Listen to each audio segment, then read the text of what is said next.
Že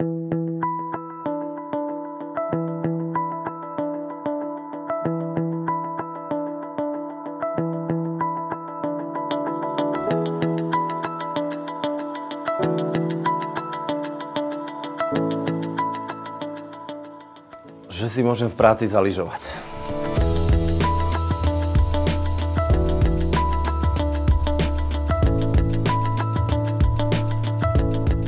No, v prvom rade by mal začať robiť to vlastne, čo ho baví.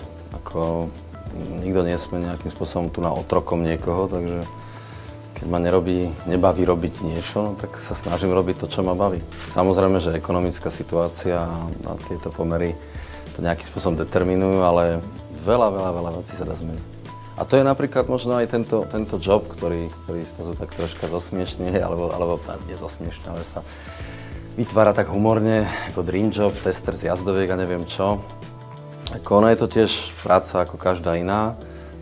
Treba sa tomu venovať, dáva sa tomu troška taký podtext, akože fun, aby to bolo zábavné, aby to bolo milé, ale prečo nie? Aj takéto veci sa dajú robiť a dajú sa robiť s láskou, keď to niekoho baví, niekto sa prihlási, môže to vyhrať.